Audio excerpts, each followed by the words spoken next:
Hola, ¿qué tal? ¿Cómo están? Muy bien, chicos, pues el día de hoy vamos a ver ahora lo que son banderas rojas y banderas amarillas. Esto forma parte importante de lo que es la historia clínica. Es definitivamente un tema muy importante que se tiene que estar viendo y sobre todo si tú quieres ser un fisioterapeuta que atienda de manera particular, con mucho más razón.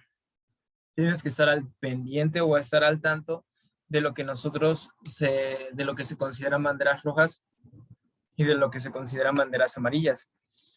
Es parte de nuevo de la historia clínica, así que vamos a darle porque es de las primeras cosas que tienes que preguntarle a tus pacientes o saber o sospechar de ello.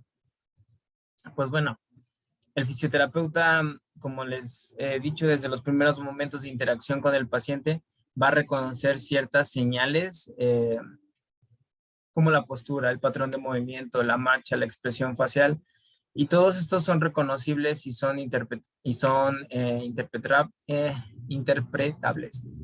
Eh, nosotros vamos gracias a esta interacción con el paciente, vamos a poder plantear una exploración física, vamos a darnos una idea sobre cuáles son los hallazgos físicos que podemos encontrar en el mismo.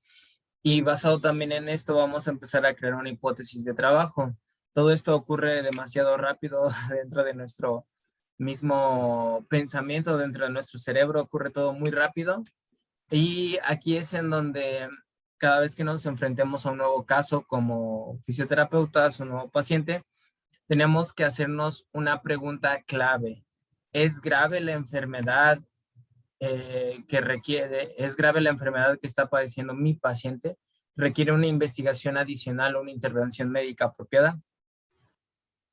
Es decir, el paciente que me está viendo a mí padece de una enfermedad neurológica o un déficit neurológico grave y progresivo.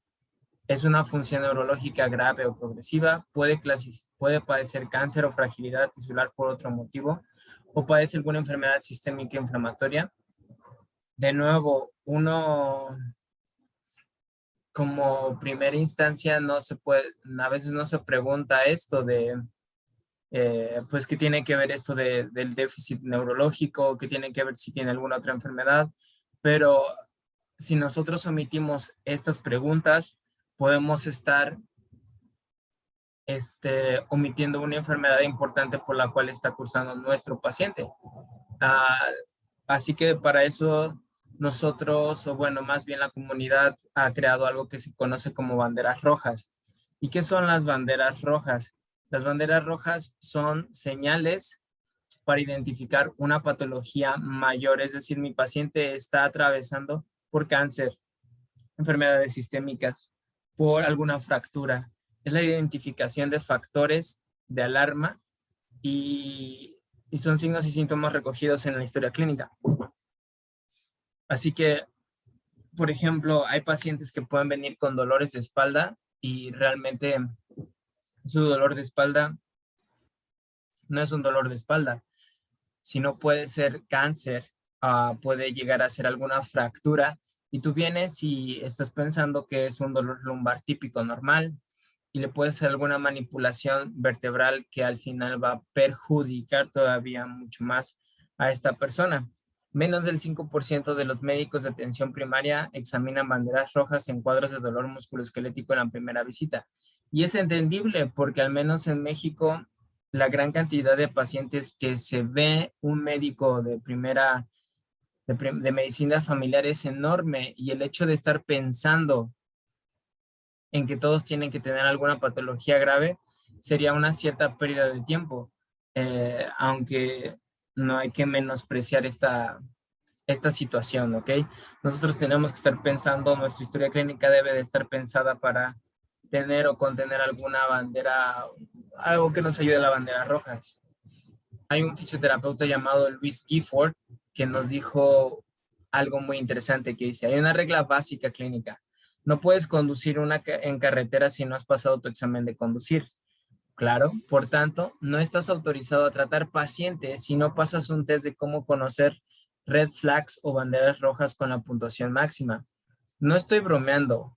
Hay 4 niveles de competencia según Luis Gifford. Los incompetentes inconscientes, que esperamos que alguien que les haga saber. Los consciente incompetentes, por lo menos sabe que son peligrosos y pueden hacer algo al respecto. Y los competentes conscientes, si sois cookies engreídos, como todos esos terapeutas que se promocionan como especialistas con 3, 5 años de experiencia limitada, cuidado porque puede ser incompetentes inconscientes. Y los competentes inconscientes, que tal vez sean los sabios. ¿Qué quiere decir Luis Gifford con todo esto? Luis Gifford nos decía, mira, si tú quieres tratar a un paciente, tienes que primero pasar un examen para la identificación de banderas rojas. ¿Por qué las banderas rojas? Porque de nuevo, es una patología mayor, es algo que te gustaría que te diagnosticaran en primera instancia y que no estuvieras perdiendo el tiempo, porque muchas veces así es como sucede. Nuestros pacientes van perdiendo, digamos, el tiempo entre diagnóstico y entre diagnóstico, y al final ya cuando la enfermedad es muy clara, es muy evidente, es cuando el médico dice, ah, pues será esto, pero pues ya pasó por una serie de diagnósticos médicos previos. Y Luis Gifford nos advierte sobre terapeutas que somos incompetentes, inconscientes, aquellos que no sabemos qué es lo que se hace, conscientes, incompetentes, o sea, sabes que eres una persona competente, pero al mismo tiempo no lo suficiente. No sé, está bastante interesante esto de lo que opina Luis Gifford y yo creo que todos debemos de pasar un examen de banderas rojas, aunque estas banderas rojas, como vamos a ver, son muy raras, pero aún así es importante. Por ejemplo, cuando yo sé que estoy frente a un paciente que está padeciendo cáncer o posiblemente su dolor relacionado con cáncer. Número uno, cuando el paciente tiene mayor de 50 años de edad, cuando su dolor es independiente del movimiento, se flexiona, se extiende, se rota, se gira, se hace hacia un lado y el dolor es igual. Cuando hay dolor nocturno o malestar general, es importante siempre estar al pendiente de estos dolores nocturnos que no estén relacionados con la actividad previa o que no estén relacionados con lo que hizo en el día a día. Historial de cáncer, obviamente. Pérdida inexplicable de peso de menos de 5 kilogramos en 2 semanas. Importantísimo. Preguntar esto a los pacientes que vengan con él o a los familiares que vengan con el paciente o al mismo paciente preguntarle, oiga, ¿usted ha perdido de manera inexplicable 5 kilos? Y sedimentación elevada de eritrocitos, esto pues ya lo podemos nosotros omitir de alguna manera, pero ¿a qué me refiero con omitir? Si sabes cuál es la sedimentación elevada de eritrocitos normales, adelante, pero esto es más enfocado hacia el aspecto médico, pero de ahí en fuera lo demás nosotros son síntomas, son signos que podemos identificar como terapeutas. ¿Cuándo sé que mi paciente no está pasando por cáncer, sino por una infección? Pues cuando hay fiebre, cuando hay malestar general, cuando hay una diabetes, una tuberculosis, una infección urinaria reciente, antecedentes de uso de drogas, sudoraciones nocturnas y de nuevo, dolor independiente del movimiento. La infección y tanto el cáncer dan dolores independientes del movimiento. Enfermedades como VIH o conocimiento de cualquier inmunidad deficitaria alterada, como las enfermedades autoinmunes, estas se caracterizan por tener antecedentes familiares de enfermedad autoinmune, dolores en otras articulaciones, digestión difícil, rigidez matutina de más de 45 minutos de duración, dependiendo de la enfermedad. Así que hay que estar al pendiente de cada una de estas sintomatología que pudiera llegarse a presentar en el paciente. ¿Cómo sé que el paciente no está teniendo una fractura? Bueno, este es bastante sencillo, entre comillas. Recordemos los signos y síntomas de una fractura que van a ser historial de trauma, que van a ser un dolor severo que no mejora con el reposo, de nuevo dolor independiente del movimiento, dolor nocturno y uso prolongado de corticosteroides. Todos estos son signos y síntomas. También si se observa edema, si se observa inflamación, si se observa pérdida de la funcionalidad y sí, pérdida de la funcionalidad. Esos son signos y síntomas de alguna fractura. ¿Cuándo sé que mi paciente no tiene problemas del sistema nervioso central? Pues bueno, porque hay cambios amplios de la sensibilidad. Es decir, el paciente te dice, me siento muy frío, la pierna se me enfría mucho, siento que aumenta la temperatura muy fuerte, siento alodinia, bueno, el paciente no te dice alodinia, pero el paciente te va a referir, por ejemplo, siento un cosquilleo frente al roce de la ropa, siento como agujitas a lo largo de todo mi brazo, en fin. Pérdida de fuerza en brazo y piernas. Pérdida de fuerza es importante. Es un signo de, de problemas del sistema nervioso central. Mareos, problemas visuales o desbalances. Cuando hablamos de mareos, pues es importante diferenciarlos también entre el aparato vestibular, aprender a diferenciar entre el diagnóstico entre vértigo paroxístico benigno y entre cada una de estas situaciones. Pero de nuevo, todo esto, si ustedes se dan cuenta, son signos y síntomas de una patología mayor que no lo sabemos. Por ejemplo, aquí en de problemas del sistema nervioso central solamente te dice problemas del sistema nervioso central, pero qué en especial no lo sabemos. Solamente si presenta esto, llévalo con un médico de cabecera, ¿qué fractura va a tener el paciente? Tampoco lo sé, pero ya eso requiere, todo esto es para nada más mera derivación.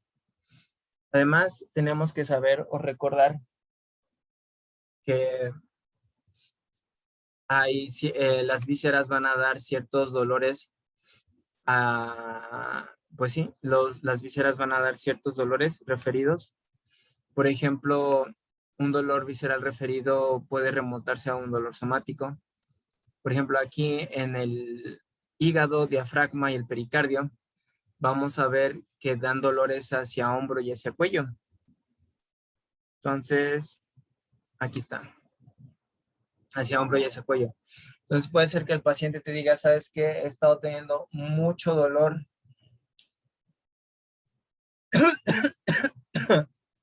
Perdone.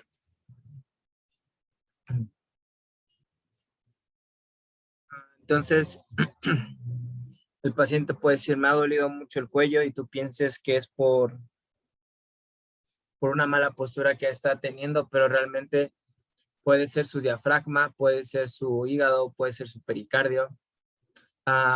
Puede ser que la vesícula biliar, el estómago, el páncreas o el intestino delgado te puedan estar ocasionando una disfunción visceral y que estén dando dolores en las regiones escapulares y medias de la escápula, acá. Entonces, el paciente te dice, he estado teniendo mucho estrés, he estado teniendo una acumulación muy fuerte en la zona media de la espalda y tú lo estás tratando pensando que es un problema de romboides, es un problema de trapecio, cuando realmente es un problema de la víscera como tal. Así que hay que preguntar también en ese aspecto cuando lleguen problemas de la zona media, si ha tenido problemas, en pocas palabras, intestinales, colon, apéndice y vísceras pélvicas dan dolores en la zona media de la espalda, lo que es el colon sigmoideo, el rectum, el uréter y el testículo, dan dolor en la pelvis, en la zona lumbar y en la zona sacra. Entonces, también hay que estar preguntando, ok, te duele la zona lumbar, pero ¿por qué puede ser? Puede ser por alguna de estas situaciones. Y recordar que el tracto gastrointestinal incrementa el dolor después de una comida grasosa, el consumo excesivo del alcohol, la historia familiar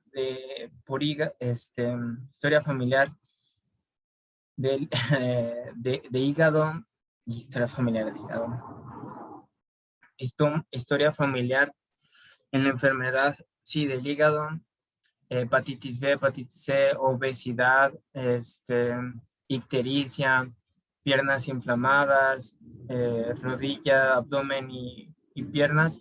Todo esto se puede llegar a alterar por el tracto gastrointestinal, así que hay que tener muchísimo cuidado cuando veamos a nuestros pacientes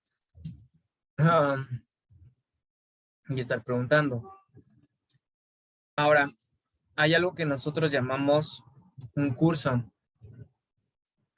Por lo general, las patologías o las lesiones tienen un curso normal de la enfermedad, es decir, cursan con un promedio de curación sí, cursan con un promedio normal de curación de los tejidos, y este por lo general oscila entre 3 meses. Cuando el curso excede estos 3 meses o excede alguna otra circunstancia, ya se le considera anormal. Y esta consideración anormal o este curso anormal, tenemos que evaluar factores pronósticos negativos, como cuáles podrían explicar el retraso de la recuperación. ¿Por qué mi paciente ya no se recuperó en estos 3 meses de su dolor lumbar? ¿Por qué ha estado tardando tanto? Pues puede ser que haya sido una lesión más severa de lo que uno piensa, puede ser una lesión mucho más fuerte, o simplemente no ha podido, ha tenido, ahí ya tendríamos que pensar, ¿es algún problema gastrointestinal? ¿Es un problema de sistema nervioso? O sea, ¿qué es lo que está haciendo que ese curso, que esa lesión se mantenga en un curso anormal? Ahora, en el curso anormal, por lo general, debemos de analizar factores de dominio psicosocial relacionados a estrategia o malas estrategias de adaptación. Por lo general, un curso normal de la enfermedad está marcado generalmente por una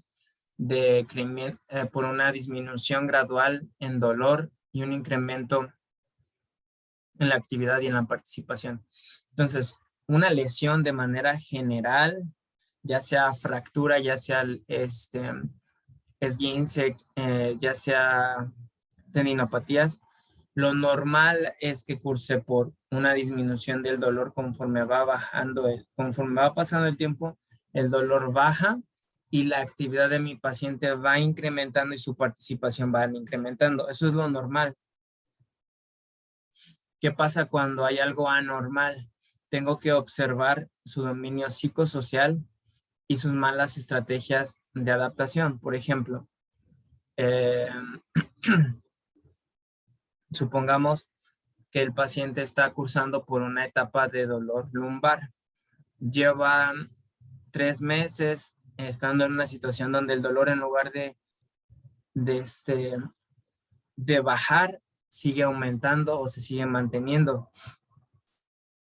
El paciente, ¿cuál es la estrategia de, cuál es la estrategia que él está adoptando para esta situación del dolor? Pues está adoptando una estrategia donde se apoya con su familiar. Es una estrategia donde está, mm, sí, hay una estrategia de apoyo familiar. Hay una estrategia donde él mismo se repite que, que va a estar bien, que va a ir mejorando. Está adoptando una estrategia activa en lugar de pasiva. Él no espera a que el terapeuta solamente lo resuelva, sino está esperando a que le den las herramientas para él empezar gradualmente a hacerlo. Esa es una estrategia de adaptación de manera positiva. Una mala estrategia es pensar que el terapeuta tiene que hacer todo el trabajo. Es una mala estrategia es pensar que el familiar tiene que estar al pendiente de esa persona porque se encuentra enferma. Una mala estrategia es pensar eh, que los agentes, de nuevo, o por ejemplo, que su lugar de trabajo le tiene que pagar todo esta enfermedad porque fue la causa del problema del trabajo. Hay muchas estrategias que los pacientes pueden llegar a optar, como por ejemplo, una mala estrategia sería pensar que el ejercicio, en lugar de ayudarle, puede estar empeorando su situación. Pensar que lleva un año así y que no está viendo ningún avance con las terapias que ha estado, que se le ha estado dando, ofreciendo, y que por ende la culpa no viene de parte del paciente, sino viene de parte de las terapias o viene de parte del terapeuta, porque no está viendo ningún avance y no es vaya, no es una situación que a él, que a esta persona le agrade o la que espera. Es una mala estrategia de adaptación. Si nada de esto, por ejemplo, en un curso anormal, sabes que ella descarté del dominio psicosocial y se encuentra bien, no hay nada relacionado con su trabajo y no tiene ninguna mala estrategia de adaptación, entonces posiblemente el paciente esté cursando con una patología seria. Tal vez el paciente está teniendo una enfermedad inflamatoria sistémica, está pasando por cáncer, está pasando por una enfermedad de patología mayor. Y para eso vamos a ver algunas patologías mayores en la zona lumbar. Primero vamos a hablar sobre una fractura vertebral osteoporótica. ¿Por qué nos centramos más en banderas rojas de la zona lumbar? Porque el 90% de nuestros pacientes va a tener en algún momento de su vida, va a padecer algún dolor lumbar. Así que el hecho de saber cuáles son los signos y síntomas para descartar patologías sobre una zona lumbar se vuelve indispensable. Primero, ¿cómo saber que mi paciente no está teniendo una fractura vertebral osteoporótica? Si el paciente tiene un trauma reciente menor a 2 años o previa fractura, eso ya es un signo. Persona mayor a 60 años o con fractura de cadera. Menor peso de 60 kilogramos o menos 20 índice de masa corporal. Uso prolongado de corticosteroides. Dolor a la percusión, columna rígida y disminución de altura y aumento de cifosis torácica. Esa es una fractura vertebral osteoporótica. Esta. Entonces, si mi paciente me llega y su altura a comparación de los mismos pacientes te dicen, oye, ¿sabes qué? Es que me he estado haciendo más chiquito, o el mismo familiar que lo acompaña le dice, yo lo veo un poquito más jorobadito, yo veo que su altura ha disminuido, yo veo, y tú palpas la columna y la columna se encuentra muy rígida cuando tú percutes, eso ya puede ser una fractura vertebral osteoporótica. Cuando ves que tu paciente tuvo un trauma, una caída de menos de 2 años, que pesa menos de 60 kilogramos, tienes que pensar en alguna de estas situaciones. ¿Cómo saber si mi paciente no tiene una espondilitis anquilosante? Ahora, una espondilitis anquilosante es prácticamente una enfermedad de patología mayor porque puede llegar a cursar con una iridociclitis. Ahora, la iridociclitis es esto, es cuando el iris se encuentra deformado, hay una inflamación de la iris y vean todo el ojo rojo que se encuentra. Eso es iridociclitis y eso ya es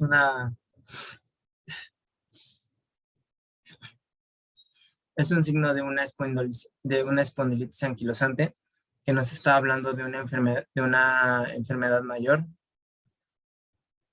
no solamente de una mera este, osificación ósea, sino de una situación más sistémica. Si el paciente tiene menos de 20 años, es de género masculino, ha tenido artritis periférica o enfermedad intestinal inflamatoria, dolor nocturno, de nuevo, rigidez matutina que dura más de 1 hora, una buena respuesta a los AINES y una sedimentación de eritrocitos elevada. Todo esto es para una espondilitis anquilosante. Bien, ¿cómo sé ahora si hay una fractura vertebral? Pues bueno, para una fractura vertebral tan sencillo como es un antecedente de un trauma severo, una caída, hay dolor de un trauma y y ese dolor me puede indicar una fractura vertebral. Cuando sé que hay una espondilolistesis severa, cuando la edad es menos de 20 años y cuando se palpa un desalineamiento entre el E4 y el E5. Quiero que observen aquí cómo nosotros tenemos el sacro y ahí hay claramente se alcanza a ver que cuando tú llegues a palpar el E4 y el E5, va a haber una desalineación. Y esto es porque esta es la radiografía. Ven, este es el sacro, este es el E5, este es el E4 y esta es la zona que tú palparías. Palparías un, un huequito más o menos. Bien, ¿cómo sabemos que tenemos síndrome de Caudequina? Ahora, el síndrome de Caudequina, de nuevo, es una patología mayor. Es un dolor de ciática bilateral hacia las dos piernas. Hay un déficit neurológico severo y progresivo en las dos piernas. Un ejemplo podría ser debilidad muscular en las piernas. Es decir, el paciente te dice, ¿sabes qué?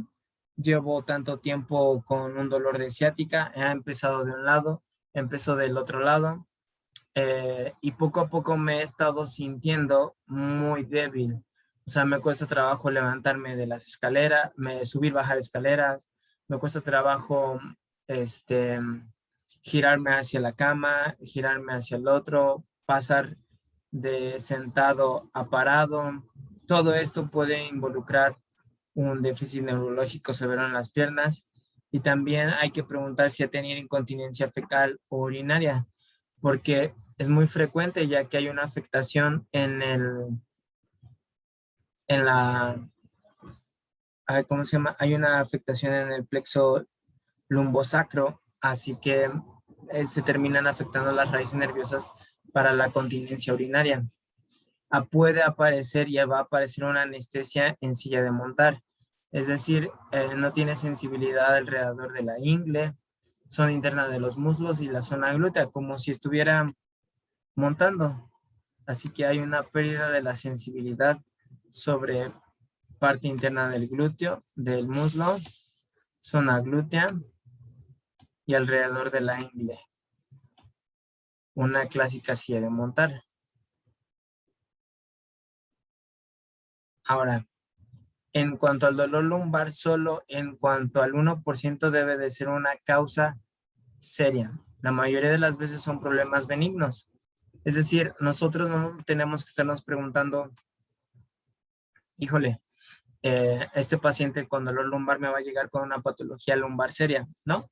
Realmente es muy rara, pero es importante estar al pendiente de esto. ¿Cuándo debemos nosotros de derivar a nuestros pacientes? Para empezar, no hay que sobrederivar, no hay que derivar antes del tiempo, porque puede ser contraproducente decir, híjole, es que tal vez estoy pensando que tienes alguna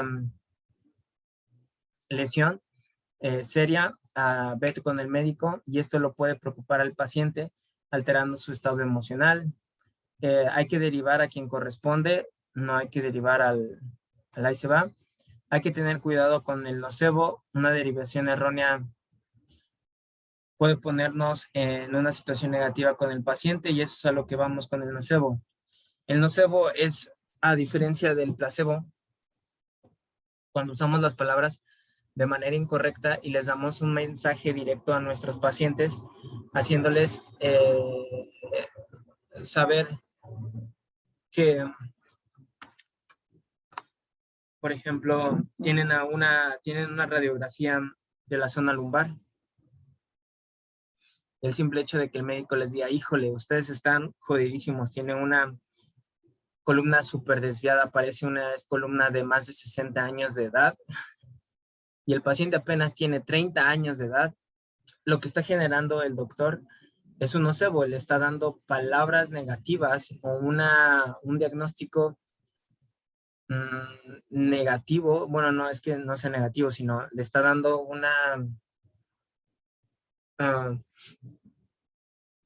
las palabras no son las más correctas para dar a trabajar el diagnóstico del paciente, y a veces nuestros pacientes podemos cometer nosotros como fisioterapeutas ese error. Híjole, es que usted tiene, voy a tener que derivarlo porque la sintomatología que me está refiriendo no la voy a poder atender y posiblemente vaya a necesitar de algún, no sé, o sea, ahorita no se me ocurre ninguna palabra negativa que podamos usar como fisioterapeutas, pero hay que tener cuidado en eso. Y el dolor crónico en las imágenes. Las pruebas por imagen con un dolor crónico no son la respuesta. Si el paciente te dice, mira, yo ya tengo un dolor crónico de hombro de hace, híjole, 2 años, ¿consideras prudente el que yo me vaya a hacer una radiografía, una resonancia magnética?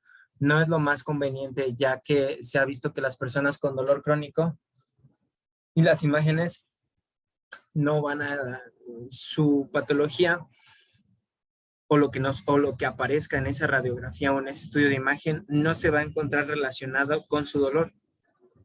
Es decir, puedes tener una imagen radiológica súper gacha que te puede estar indicando una tendinopatía o que te puede estar indicando una degeneración muy fuerte y el paciente no tener ninguna clase de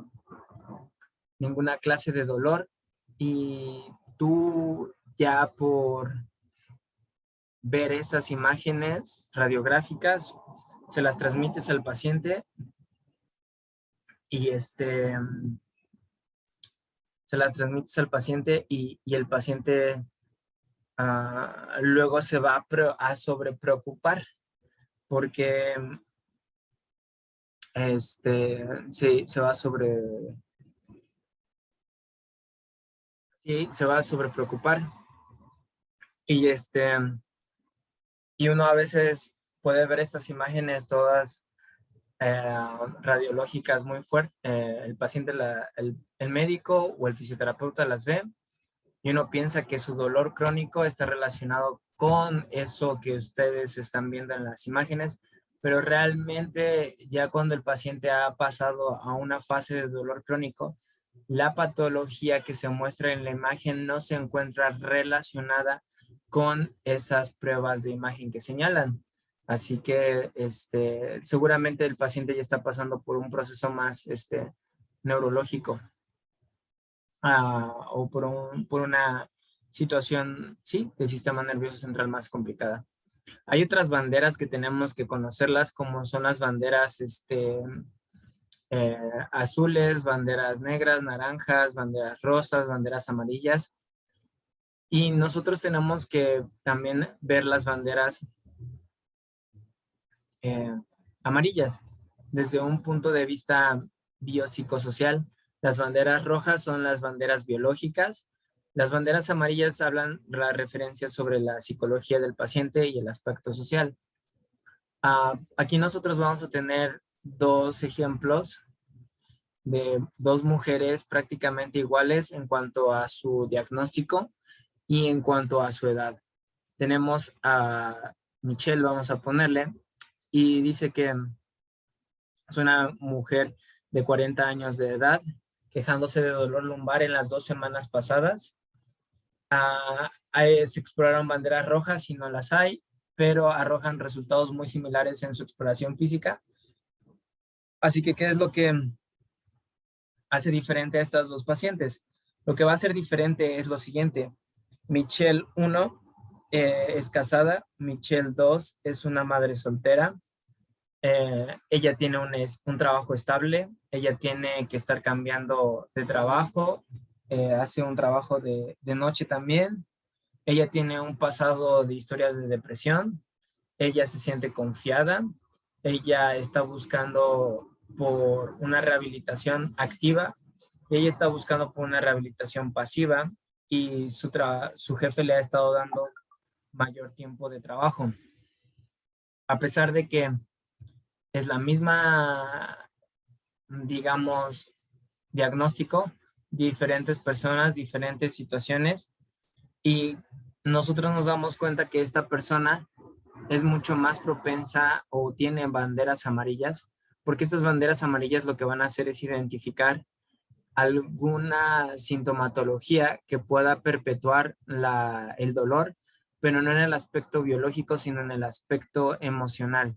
De tal manera que la falta de apoyo, el historial de depresión, las expectativas bajas del tratamiento, altos niveles de estrés, un estado emocional negativo, creencias que el dolor y la actividad son dolorosas, aislamiento social, problemas o compensaciones con el tiempo libre, todo esto va a generar que la misma lesión de dolor lumbar se manifieste de diferente manera.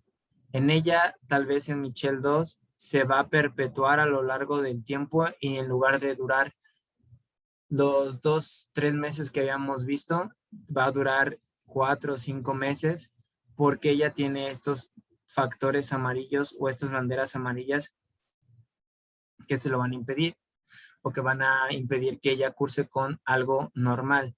A diferencia de la otra persona que tiene el apoyo normal, tiene unas expectativas correctas, todo eso hará que su curso normal de la enfermedad, en lugar de durar 3 semanas, en lugar de durar 3 meses, dure tal vez hasta 2 meses. ¿Por qué? Pues porque tiene todo el aspecto psicosocial bien cubierto. Así que cuando veamos a un paciente siempre hay que estar viéndolo desde el punto de vista biopsicosocial. Así que con esto, chicos, hemos terminado la clase de banderas rojas y banderas amarillas. Espero que si tienen alguna duda me lo hagan saber, ya sea aquí en los comentarios de YouTube o ya de manera personal en las clases, ¿va?